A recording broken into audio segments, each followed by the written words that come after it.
Welcome to the English Journey. In this video, you will listen to a simple English conversation at a hotel. This listening practice helps your ears get used to useful travel words, polite phrases, and natural English sentences. You do not need to understand every word. Just listen, relax, and let English become more familiar. Nick and Rose arrive at their hotel after a short flight and a quiet taxi ride. They are a little tired, but they feel happy because the hotel looks clean and comfortable. We finally made it to the hotel. I am glad the taxi ride was not too long. Me too. After the airport and the flight, I am ready to put my bag down. The lobby looks nice. It feels quiet, bright, and not too crowded. Yes, and the reception desk is just over there near the large plant. Do you have the booking confirmation on your phone? Yes, I saved it this morning and I also took a screenshot. That is very smart. A screenshot is useful when the internet is slow. Exactly. Travel is easier when important information is easy to find. Do we need to show our passports at reception? Probably. Most hotels ask for passports or some form of identification. I have my passport in the front pocket of my bag. Good. Please keep it ready before we reach the desk. I will. I do not want another document search like at the airport. That boarding pass moment was enough excitement for one trip. I agree. Today, I want simple travel and no missing documents. That sounds like a very good goal. The receptionist is free now. Should we go to the desk? Yes, let's check in and ask about the room. Nick and Rose walk toward the reception desk with their bags and documents ready. They hope the check-in process will be simple, clear, and quick. Nick and Rose stand at the reception desk, and the receptionist smiles warmly. They need to check in, confirm their booking, and collect their room key. Hello, we have a reservation for 2 nights. The booking should be under the name Rose Tran. Here's the booking confirmation on the phone. We also have our passports ready if you need them. The receptionist is asking for both passports now. That is fine. Here is my passport. And here is mine. Thank you. The receptionist is checking the booking details on the computer. I hope everything is correct. It should be fine. The confirmation says 2 nights and 1 double room. Yes, and it includes breakfast, right?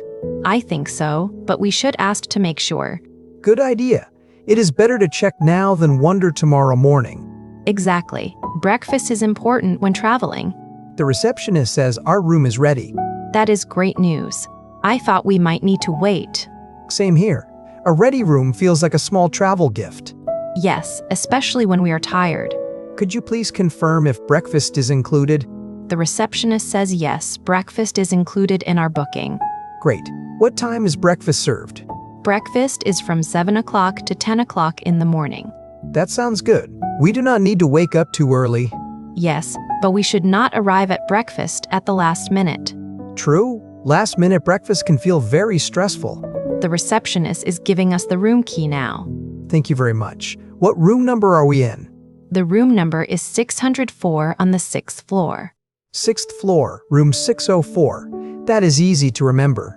Let's remember it anyway because tired travelers can forget simple things. That is very true. I once forgot my own room number after dinner.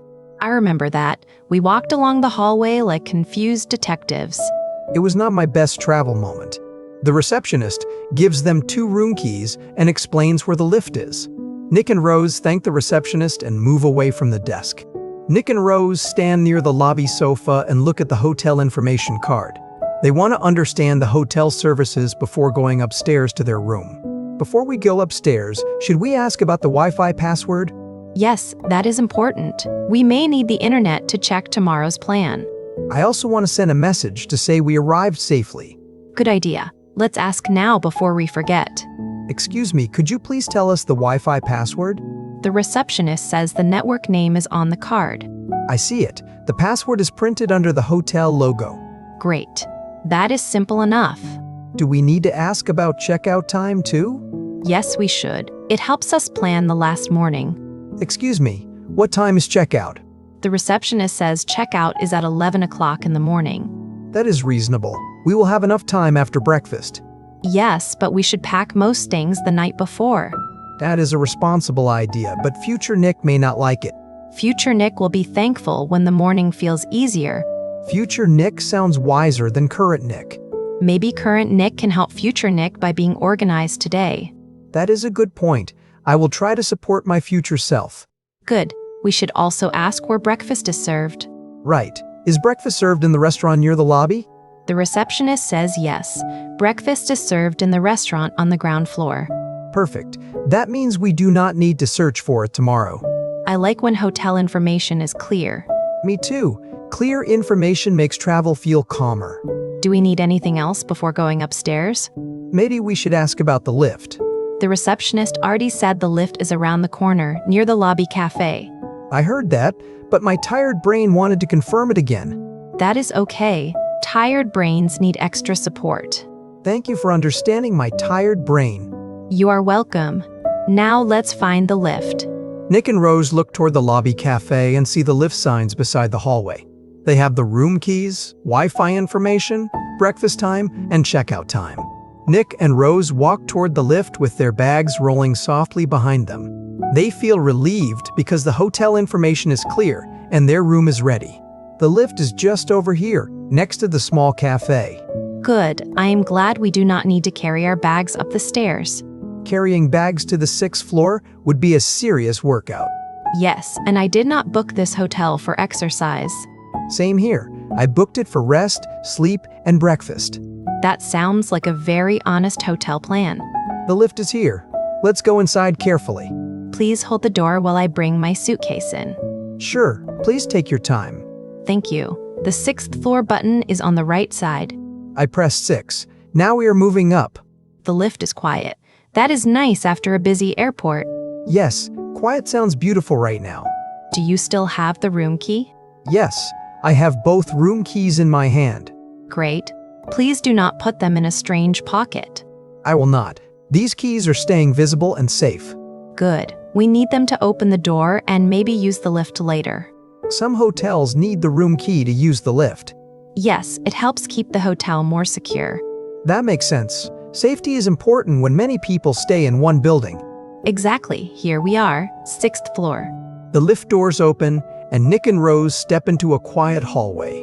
The hallway has soft carpet, warm lights, and signs pointing to different room numbers. Room 604 should be this way. Yes, the sign says rooms 600 to 620 are to the left. Good. We are getting closer to sitting down. I am looking forward to sitting down very much. Here is room 604. That was easy to find. Great. Let's open the door and check the room. Nick holds the room key near the door lock and waits for the green light. The door makes a small sound, but the light turns red instead of green. Nick tries the room key again, but the door still does not open. Rose watches carefully and checks the room number on the door. That is strange. The key is not working. Let me check the room number. Yes, this is definitely room 604. Maybe I held the key in the wrong place. Try holding it flat against the lock for 2 seconds. Okay, I will try more slowly this time. The light is still red, so maybe the key has a problem. Maybe the key was not activated properly at reception. That can happen. It is a small problem, not a big one. I know, but I really wanted the door to open. Me too. I want to take my shoes off and rest. Should we try the second key before going downstairs? Yes, that is a good idea. Here's the second key. I will try it carefully. The light is still red, so both keys are not working. At least we know it is probably not my technique. Yes, your hotel key technique is not the main problem today. That is comforting in a strange way. We should go back to reception and ask for help. I can explain it politely. Yes, just say the room keys are not working. Simple and clear. I can do that. We should take both keys with us. Good point. The receptionist may need to check them. Also take the hotel information card just in case. Got it. Keys, card, and tired but polite attitude. That is the right attitude for a hotel problem. Nick and Rose roll their bags back toward the lift. The problem is annoying, but they stay calm because it can be solved easily. I am glad we did not unpack anything yet. Yes, because we have not even entered the room. True. That makes the situation simpler. Exactly. We only need working keys, then everything will be fine. They enter the lift again and return to the lobby to speak with reception. The hotel room is waiting upstairs, but first they need a little help. Nick and Rose return to the reception desk with their room keys and information card. The receptionist looks up and smiles, ready to help them again. Excuse me, our room keys are not working. We tried both keys, but the door light stayed red. We are in room 604 on the 6th floor. Could you please check the keys for us? The receptionist says sorry and asks for the keys. That is okay. These things happen sometimes. The receptionist is checking the keys on the machine now. It looks like they need to activate them again.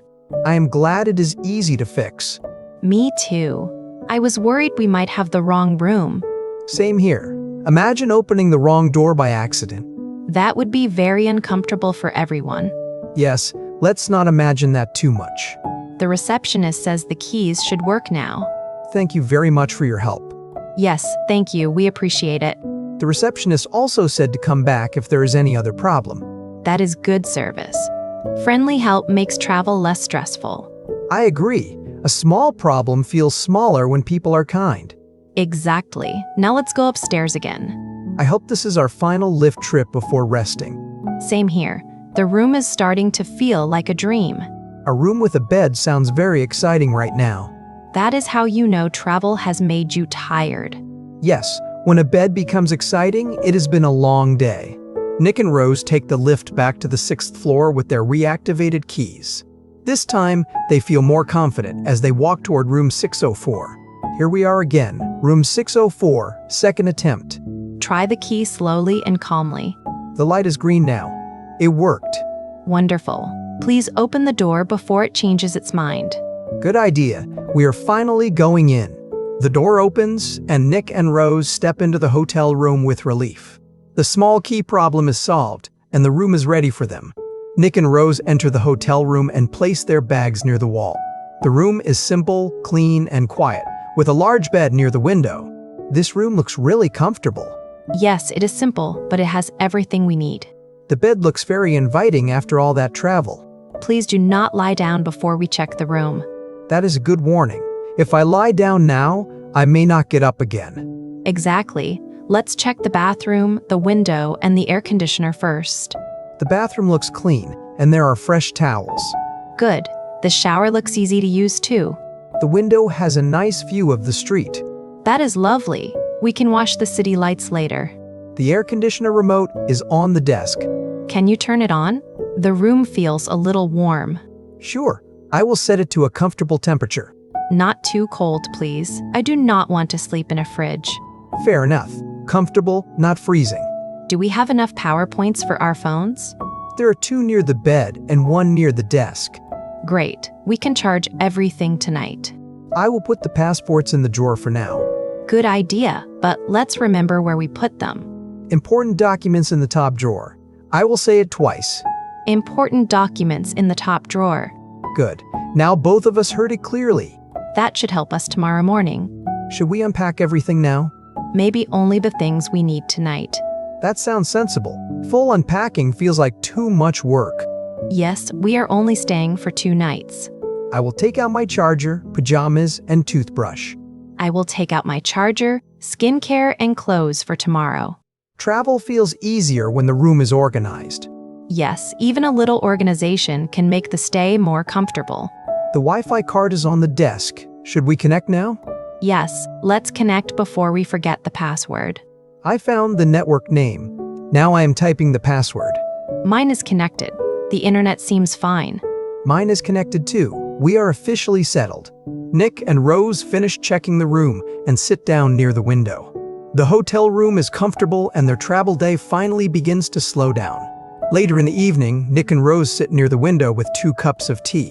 The room is quiet, the bags are partly unpacked, and the city lights shine outside. This feels much better now. I am glad everything worked out. Me too.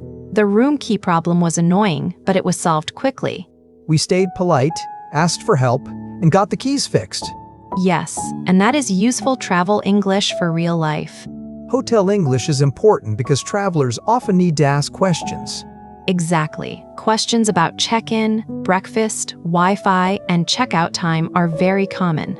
Also questions about room keys that refuse to open doors. Yes, that can happen too. I liked how the receptionist helped us calmly. Friendly staff can make a big difference when travelers are tired. That is true. When I am tired, even a small problem feels bigger. Same here. That is why calm words are useful. Words like, could you please help us? And our room key is not working. Also, what time is breakfast? And what is the Wi-Fi password? Those are simple sentences, but they are very useful. Yes, English learners can practice them before traveling. Listening to them many times can make the phrases feel familiar. Exactly. Familiar phrases are easier to understand in real situations. I think travel English should be simple and polite. I agree. Clear and polite English can solve many travel problems. Today, it helped us check in, find the room, and fix the key. And now it helped us relax with tea in a quiet room. That may be the best result of all. Yes, a quiet room after a travel day feels wonderful. Tomorrow we can explore the city after breakfast. That sounds nice, but tonight we should rest early. I agree. Future travel is better after good sleep. Exactly. Good sleep is part of a good trip. Then I will support the trip by sleeping very seriously. Please do not make sleeping sound like a job. You are right. I will sleep peacefully instead. That sounds much better for tonight. Nick and Rose finish their tea and prepare for a quiet night at the hotel. Their first hotel day is complete and they are ready to rest. Nick and Rose have checked in at the hotel, solved a small room key problem, and settled into their room. In this video, you listen to useful English for arriving at a hotel, checking in, asking about breakfast, asking for Wi-Fi, asking about checkout time, finding a room, and asking for help politely. These simple hotel phrases can help you understand real English conversations when you travel. You do not need to remember every sentence after one listen. Listen again when you have time, and the words will slowly become more familiar. The first time, try to understand the story. The second time, listen for useful hotel words and travel phrases. The third time, repeat some short sentences out loud. Small listening practice every day can help your English grow naturally. Thank you for listening to the English Journey. Keep going, keep listening, and enjoy your English journey.